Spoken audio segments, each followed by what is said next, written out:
Every time a Republican says something about the left, start saying the same exact things for them to get the idea.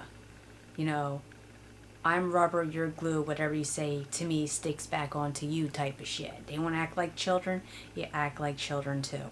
Because they like to make false allegations about people. It's like watching those videos on YouTube with those kids.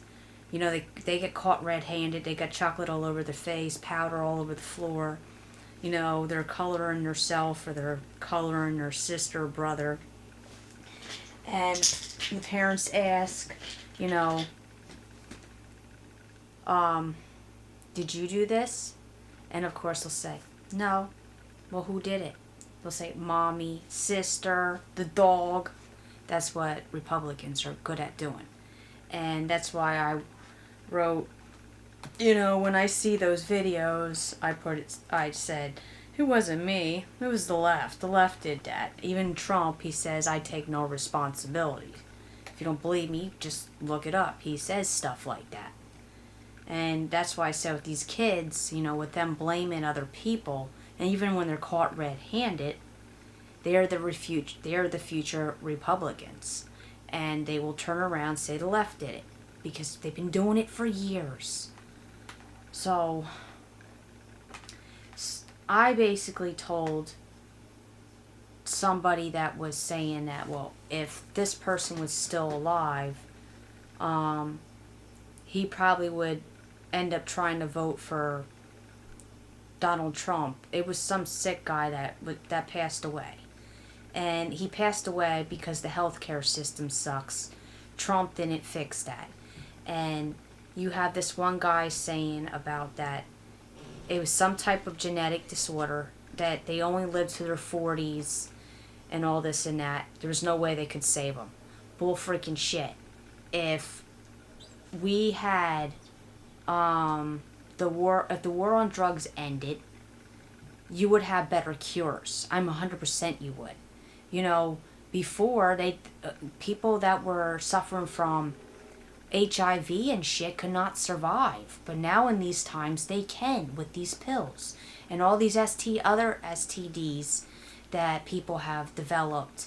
And they're now taking pills and they're living a lot longer. So don't give me that bullshit stating that there ain't no cure for this and that.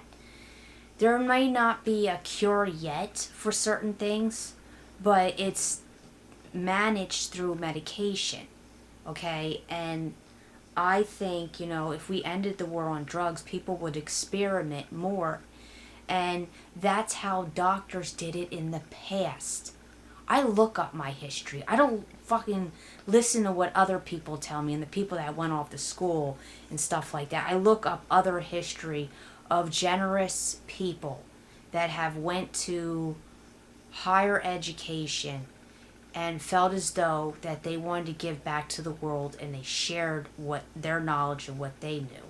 And they would make the documentaries and stuff like that. And they were talking about how these doctors, you know, they experimented on themselves. They even sewed their own self, stitched their own self up. They experimented on drugs, you know, what would numb them, and what would actually, you know, heal you faster, all types of stuff. And they that's how many of them end up becoming teachers, because once they healed themselves or they healed somebody else, they went and shared that knowledge with another person.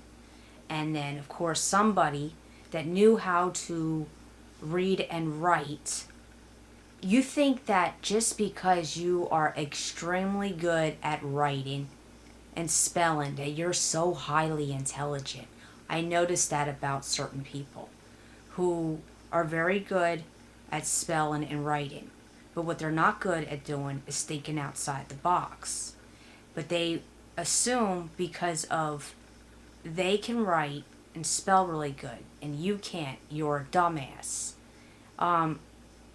If we just went off their word, we would know nothing. You wouldn't have the things that you have today. Even marijuana. They're acting like they're fucking experts with marijuana. And you need a license to actually, make this. And it's very hard to do. They make everything sound so difficult. And before marijuana was legalized, there was people that were fucking illiterate that knew how to fucking grow that shit, and was really potent. And they're doing it in poor fucking areas, been doing it. Now you got wealthy people selling the shit and having people work for them. Of course, they get a decent pay and stuff because they're selling it at a high price. But the poor people didn't sell it at a high price back then.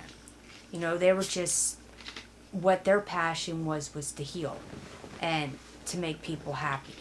That's all they cared about. As long as you were happy, they were happy, and they enjoyed their work because they loved bringing joy to someone's life. Rich people aren't known to do that. What they're known to do is put people down and treat people like shit. And they like to stand up here with so much damn pride. They help nobody. And I said to somebody, the most successful people in life are people that help others. And he says, that does not make sense whatsoever. Because all he's thinking about is money. And he goes, haven't you donated, I bet you haven't even donated $5. And Donald Trump donated his whole salary since he's been president and all this other shit. He's donated his salary to what? His fucking ads? That's it.